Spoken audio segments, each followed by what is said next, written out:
शिक्षकांची गशांडी पकडली, असे अनेक प्रकार घडले. पण हे सगळे गोष्टी ज्या आहेत ना, या संस्कार नसल्यामुळे घडत गेल्या. करीलं मनोरंजन ग मुलांचे, जडेलं नाते प्रभूशी तयाचे, हा जो धागा वडिलांनी पकडला होता, तोच धागा आम्ही पकडला. तो लेख छापून आल्यावर तुम्हाला सांगतो, इतका प्रचंड आनंद झाला. माझ्या आयुष्यातला पहिला लेख तो. मुलांना तो मोबाईल अभ्यासापेक्षा इतर गोष्टीकडे जास्त कल गेला. म्हणजे विचित्र दृश्य पाहणे किंवा काय चॅटिंग करणे, हे करणं, त्याच्यातून मग ते इतके गुन्हेगारी वाढत गेली. आणि एक त्यांना सांगायलाच कोणी नाही ना, नाही मी अभ्यास करतोय, त्याची जी संगत आहे ती खूप महत्त्वाची. त्याच्यामुळे हे प्रसंग घडत गेले. काही काही मुलं म्हणे सांगतात, आम्ही वडिलांना सांगितलं का आम्हाला जन्म द्या. कुठे चालली ही पिढी, कुठे चालले हे तरुण? नमस्कार. New vision podcast studio Sangamner आणि मानवता संवाद परिवाराच्या वतीनं खरं तर आपण उद्योग असेल, व्यापार असेल, कृषी क्षेत्र असेल, सामाजिक क्षेत्र असेल, आध्यात्मिक क्षेत्र असेल, राजकीय क्षेत्र असेल, सांस्कृतिक साहित्यिक क्षेत्र असेल किंवा शैक्षणिक क्षेत्र असेल, या क्षेत्रातील नामवंत व्यक्तींच्या मुलाखती आपण स्टुडिओमध्ये घेत असतो. आज संगमनेर तालुक्यातील सरडीएम पेटीट विद्यालय व ज्युनियर कॉलेजमध्ये एक प्रयोगशील प्राध्यापक म्हणून ज्यांनी आपल्या कार्यकर्तृत्वाचा वेगळा ठसा निर्माण केला, विविध वर्तमानपत्रांमध्ये अनेक लेख लिहिले, त्याचप्रमाणे सातत्यानं प्रासंगिक सण उत्सव असतील याच्यावरती अनेक शाळेंमध्ये जाऊन विद्यार्थ्यांचं जागरण प्रबोधन केलं, असे एक अष्टपैलू व्यक्तिमत्व की ज्यांनी 3 ते 4 पुस्तकं सुद्धा वाचकांच्या परडीत ठेवलेत. संगमनेर साहित्य मंडळाचे सदस्य आणि खरं तर आम्हा सर्वांचेच मार्गदर्शक प्राध्यापक शशांक श्रीकृष्ण गंदे आज पॉडकास्टच्या निमित्तानं आपल्या भेटीला येत आहेत. नमस्कार. सर, खरं शैक्षणिक क्षेत्रामध्ये जर पाहिलं तर इतका सुंदर प्रवास तुमचा राहिला आणि अनेक जण सेवानिवृत्त झाल्यानंतर त्या ठिकाणी थांबून घेतात. पण तुमचं जर पाहिलं तर तुम्ही संगमनेर मधीलच नवीन मराठी शाळेमध्ये सुद्धा तज्ञ मार्गदर्शक म्हणून कार्यरत आहात. तर तुमचं शैक्षणिक जी वाटचाल आहे तिच्याविषयी माहिती आपण दर्शकांना सांगा. आता शैक्षणिक वाटचालीचं म्हणल्यानंतर माझे वडील शिक्षक होते. बर. आणि त्यावेळेला काय असं आम्ही लहानपणी असं ठरवलं नव्हतं की शिक्षक व्हावं किंवा काय व्हावं, असं ठरवलं नव्हतं. पण वडिलांचा एकंदरीत, कारण वडिलांवर आमच्या साने गुरुजींचे संस्कार झालेले होते आणि 1945 साली साने गुरुजींच्या सान्निध्यात संगमनेरला वडिलांनी पहिलं बाल साहित्य संमेलन घेतलेलं आहे. आणि करीलं मनोरंजन ग मुलांचे, जडेलं नाते प्रभूशी तयाचे, हा जो धागा वडिलांनी पकडला होता तोच धागा आम्ही पकडला. आणि मग शिक्षण घेतल्यानंतर या क्षेत्रातच जायचं. पण वडील म्हणाले, तुला जर या क्षेत्रात जायचं असेल तर तुला उत्तम नागरिक तयार करावे लागतील, ही पहिली गोष्ट आहे. आणि प्रभूशी नाते जोडायचं असेल तर विद्यार्थी देवो भव, जसं आपण म्हणतो ना, मातृदेवो भव, पितृदेवो भव, तसं विद्यार्थी देवो भव हे डोळ्यासमोर ठेवून तुला काम करावं लागेल. आणि त्या पद्धतीने मी वाटचाल सुरू केली. आणि मग BEd झालो. BEd झाल्यानंतर परत 1 वर्ष MAचं राहिलं होतं, ते केलं. आणि मग गोखले एज्युकेशन जी नामांकित संस्था आहे, त्या संस्थेमध्ये की वडिलांनी सुद्धा ज्यांच्या अंडर काम केलं होतं, डॉक्टर MS गोसावी, जे पांडुरंग शास्त्री आठवले, त्यांना म्हणले होते की हे सारस्वतांचे सारस्वत आहे. कुसुमाग्रज म्हणले होते प्राचार्यांचे प्राचार्य आहेत. त्यांच्या देखरेखीखाली मी काम करायला सुरुवात केली. आणि एक प्रचंड असा उत्साह त्या शैक्षणिक याचा सुरू झाला, माझा शिक्षकी पेशाचा सुरू झाला. ज्युनियर कॉलेजमध्ये 32 वर्ष काम केलं आणि कुठलीही 32 वर्षात तक्रार नाही. अगदी हसत खेळत. ज्युनियर कॉलेजचे म्हणजे टीन एजेसचे मुलं सगळे, 16 ते 17 एज, अतिशय धोकादायक वय जे आहे. पण त्यांना वडिलांचीही शिकवण होती माझ्या, की सांभाळून कसं हे करायचं, त्यांच्याशी कसं बोलायचं, कसं वागायचं. म्हणजे शिक्षकाचा आचार विचार उच्चार हे गुण त्याच्यामध्ये असलेच पाहिजे. त्याने विद्यार्थ्याला जवळ घेऊन त्याच्या ज्या काही समस्या आहेत त्या समजून घेतल्या पाहिजे. असा शैक्षणिक प्रवास हळूहळू माझा सुरू झाला. 32 वर्ष केलं. आणि 32 वर्षानंतर मी जेव्हा सेवानिवृत्त झालो, संस्थेचे सेक्रेटरी म्हणाले, तुम्ही सेवानिवृत्त झाले नाही. मी एकदम म्हणलं, सर तुम्ही सांगाल त्या पद्धतीने. म्हणजे तुम्हाला गोखले एज्युकेशनमध्ये अधीक्षक म्हणून, सुप्रिंटेंडंट म्हणून काम करायचं आहे. म्हटलं ठीक आहे, काय हरकत नाही. आणि पहिलाच बॉम्ब त्यांनी असा टाकला की आपल्याला इंग्लिश मिडियम चालू करायचं. मला ऑर्डर दिली 3 वर्षाची अधीक्षक म्हणून रिटायर झाल्यानंतर. आणि सगळ्या शिक्षकांना आश्चर्य वाटलं की सर इतकं म्हणजे धनुष्य हे पेलण्यासारखं होतं ना, म्हणजे अवघड गोष्ट होती ही, की त्याच्यातलं काही माहीत नव्हतं ना. इंग्लिश मिडियम चालू मी साहेबांना म्हणलं मला काही याच्यातलं, म्हणजे 2 मुलं तर घेतील ना प्रवेश गंधे. म्हणलं हो 2 काय 18 मुलं, 18 अध्याय जे आहेत ना आपल्या गीतेतले 18 पुराणे. साहेबांना एवढा आनंद झाला. पहिल्या वर्षी आमचे 2017ला 18 मुलं इंग्लिश मिडियमला प्रवेश सुरू झाला आणि तिथून सुरू झालं. म्हणजे मी सातत्याने पाहिलं वडिलांनी म्हणजे 71 वर्षापर्यंत वडिलांचं आयुष्य होतं, त्यातले 50 वर्ष शिक्षकी पेशेत. रिटायरमेंट नंतर म्हणजे 4 वर्ष रिटायरमेंट घेऊन पांडुरंग शास्त्री आठवलेंच्या जीवन प्रज्ञा विद्या लोणारवाडीला तिथं हजर झाले ते, आणि 15 वर्ष तिथं मोफत शिक्षण दिलं त्यांनी मुलांना मोफत, की मला आतापर्यंत पैसे मिळालेले, आता मग काही गरज नाही, मला सर्व फुलफिल आहे. आणि त्यापर्यंत मग तो एक ठसा माझ्यावर उमटला. आणि मग रिटायरमेंट आपण घरी बसून काय करायचं, बरोबर. हे ज्ञानदान चालू ठेवलं पाहिजे. बरोबर. 3 वर्ष सातत्याने केलं आणि अतिशय चांगल्या पद्धतीचं काम केलं. नंतर कोरोनाचा काळ आला, मध्ये थोडा स्टॉप झाला, पण पुन्हा नवीन मराठी शाळेत आमचे मित्र मिलिंद सराफ हे म्हणाले नाही, आम्हाला बऱ्याच लोकांनी सांगितले की तुम्ही हे काम करू शकता. ठीक आहे म्हणलं, काय हरकत नाही, कारण नवीन मराठी शाळेतच माझा पाया घातला गेला. पहिली ते चौथी मी नवीन मराठी शाळेतच शिकलो. आणि मग माझे मित्र डांगे सर, मुकुंद डांगे आणि मी दोघं जण आम्ही सध्या तिथं कार्यरत आहे. सेवानिवृत्त हा विषयच आमच्या दृष्टीने नाही. सेवानिवृत्त केव्हा, एकदम निवृत्त जेव्हा होणार त्याच वेळेला ते सेवानिवृत्त होईल, अशा पद्धतीने काम चालू आहे. आणि अतिशय आनंद आहे. मुलांमध्ये काम करताना तुम्हाला सांगतो अतिशय आनंद मिळतो. बरोबर. आपल्याकडे जे आपणाशी जे जे ठावे ते द्यावे दुसऱ्याला. पुढचं आम्ही सांगत नाही शहाणे करून सोडावे, पण मुलांना आनंद होतो त्याच्यामध्ये, शिक्षकांना आनंद होतो. आणि लोक म्हणलं या वयात वगैरे नाही, आम्ही अजून तरुण आहोत. बरोबर. आता तसं पाहिलं सर तर लेखन साहित्य, खूप लेखन साहित्य तुमचं आहे. मग अनेक वर्तमानपत्रांमध्ये तुम्ही सण उत्सव याच्यावर लेख लिहिले असतील, प्रासंगिक लेख लिहिले असतील. मग ही लेख लिहिण्याची प्रेरणा किंवा शाळेमध्ये जाऊन व्याख्यान देण्याची प्रेरणा तुम्हाला कोणाकडून मिळाली आणि तो छंद कसा तुम्ही पुढे चालवला? बरोबर, हा प्रश्न खूप छान विचारला तुम्ही, की हा जसं शैक्षणिक मला वडिलांकडनं मिळालं ना, हा जे आपण काय म्हणतो संस्कार सुद्धा वडिलांकडनंच मला मिळाला. कारण वडील त्या काळात लिहित होते, आम्ही लहान होतो, आम्हाला काय लाईट नव्हती सुरुवातीला. तर मग अगदी मी पहिली दुसरी होतो तेव्हा कंदिलामध्ये वडिलांनी लेख लिहून, म्हणजे मला आज आश्चर्य वाटतं की त्यावेळेला ते मुंबईला कसे पाठवत असतील. मुंबईचे प्रकाशन होते, त्यांची जी पुस्तकं आहेत ना 10-12 पुस्तकं मुंबईच्या प्रकाशनाने छापलेली वडिलांनी. आणि सातत्याने ते मी वाचत गेलो, हे करत गेलो. आणि 1975-76ला कॉलेजच्या पहिल्या का दुसऱ्या वर्षाला असेल, तलवार म्हणून जे आपल्या इथं साप्ताहिक निघायचं, आता नाही येते, मेन रोडला सरोदे मालक होते. तर वडील म्हणे तू लिही काहीतरी आणि दे त्यांच्याकडे, बघ सरोदेंना विचारून. त्यावेळेला काय ऑफसेट मशीन नव्हते, ते खेळे जुळवायचे, त्याचे अक्षर जुळवायचे, खूप समस्या होत्या त्यावेळेला. आणि मी सहज असं बसून काय लिहिलं, दास मारुती आणि वीर मारुती याच्यावर लेख लिहिला. तो अजून हे मी आणायचं विसरलो तो, की दास मारुती म्हणजे काय आणि वीर मारुती म्हणजे काय, आणि त्याचं वर्णन केलं आणि सरोदेंना नेऊन गेलो. सरोदे म्हणे अरे तू गंधे सरांचा मुलगा, बरोबर लिहितोय का, म्हणलं लिहितो. आणि तो लेख छापून आल्यावर तुम्हाला सांगतो इतका प्रचंड आनंद झाला. माझ्या आयुष्यातला पहिला लेख तो. आणि मग स्वाध्यायातले काही विचार असं सुरू झालं. त्याच्यानंतर दैनिक आनंद असेल, सार्वमत असेल, लोकमत असेल. दैनिक आनंद राजाभाऊ चव्हाणनी तर खरोखर लेखकाचा चेहरा दिला, हे आजही मी सांगतो. युवा वार्ता किसन भवासेंनी सुद्धा मला लेखकाचा एकही लेख तुम्हाला सांगतो कधीही मागे पाठवला नाही. त्याच्यात दुरुस्ती करून का होईना तो बरोबर त्यांनी छापलेला आहे. आणि याच्यामुळे काय झालं, माझ्यातला लेखक एक जागृत झाला. बरोबर. प्रेरणा मात्र वर्णालनी दिली. आणि मग त्याच्यातून काय मला असं वाटलं की लेख येत राहतात. ते किसन भाऊ असे सुद्धा मला म्हणाले, आमचे मित्र, की तुम्ही पुस्तक तयार करा.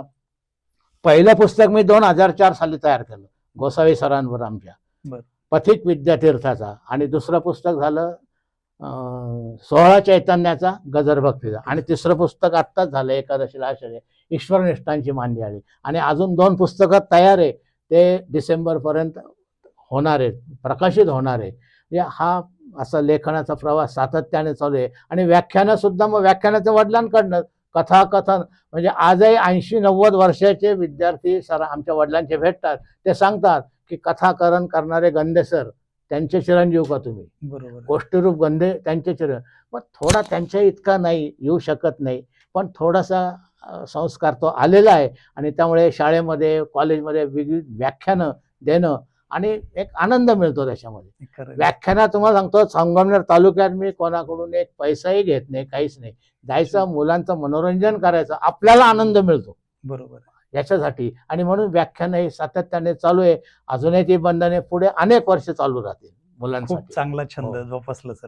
खरं तर आपल्याला स्वतःला आनंदी जीवन जर जगायचं असेल हम्म. तर ते आनंदी जीवन जगताना खरंच कोणते तरी छंद आपल्याला सातत्यानं बरोबर. असावे लागतात. हम्म. आज आपण पाहतो सर की खूप क्रांती झाली, म्हणजे एआयचा जमाना आला असेल, मोबाईल आहे, अनेक गॅजेट आहे, मग बरोबर. कॉम्प्युटर असेल किंवा हे जे गॅजेट आले, ह्या गॅजेटमध्ये आपण जर आत्मचिंतन केलं तर जे विद्यार्थी आहेत ते विद्यार्थी थोडेसे संस्कारापासून आज दूर जाऊ लागले. बरोबर.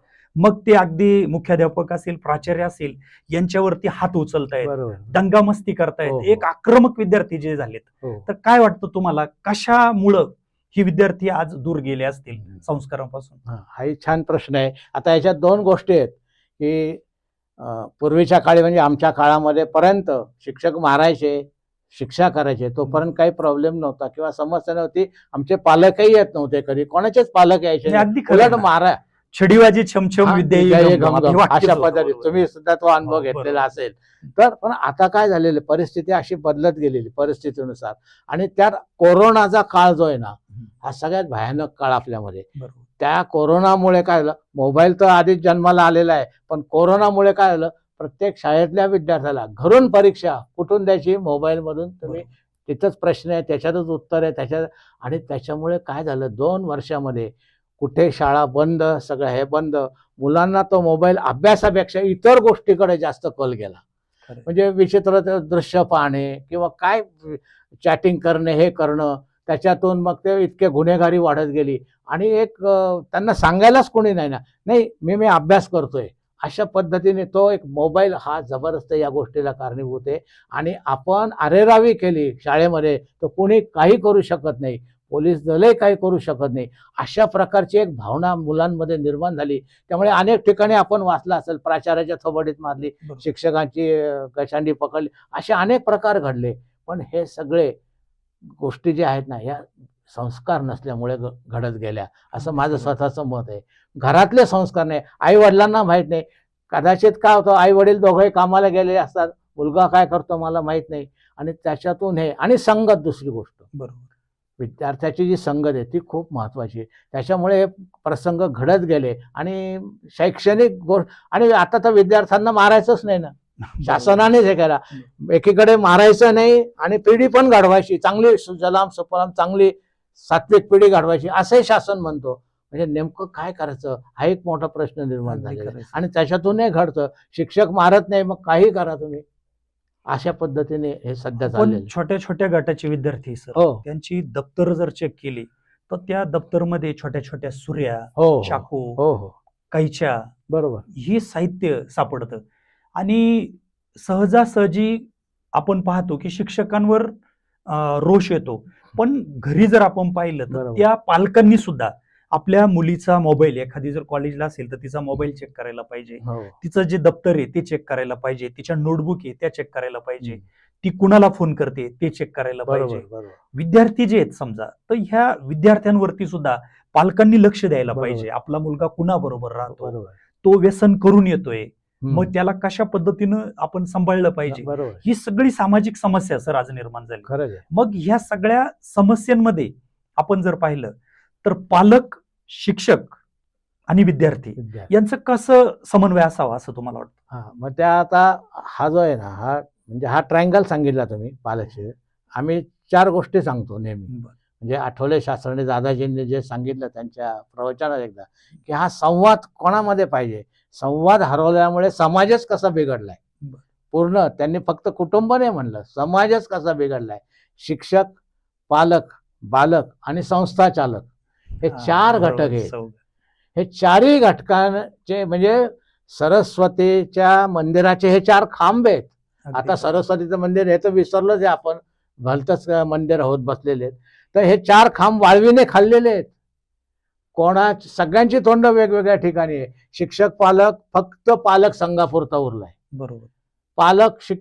बालक संवाद नाही.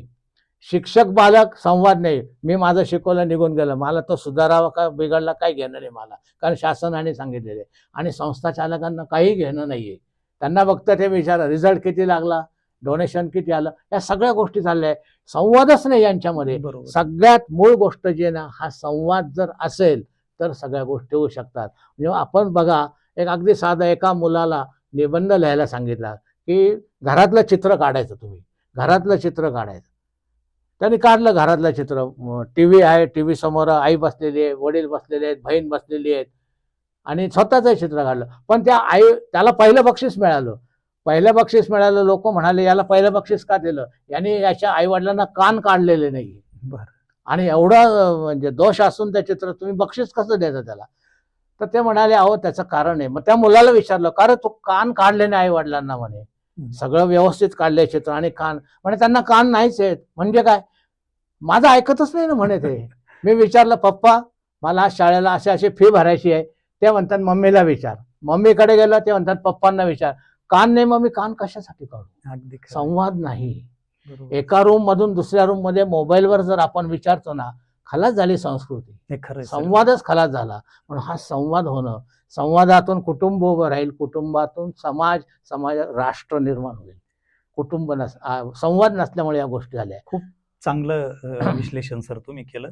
तुमच्या शैक्षणिक वाटचालीत काही महत्वाचे पुरस्कार सुद्धा तुम्हाला मिळाले. हो. कोणते कोणते पुरस्कार मिळाले ते थोडंसं तसे पुरस्कार आहे ना, म्हणजे मला खरं पुरस्काराबद्दल तिरस्कार आहे शासनाच्या पण आहे. कारण म्हणजे आमचे बंधू काय, मी काय, वडील काय, हे सगळे याच्यात नाहीये.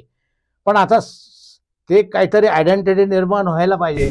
म्हणून मला म्हणजे आमचे माझं नाव आठवत नाही, सरांनी सांगितलं, राठी सर माझे गुरुच आहेत. त्यामुळे तू एवढं लेखन करतो, हे करतो, त्याचे असं क्रमवार लाव, फाईल तयार कर आणि पाठव कुठेतरी.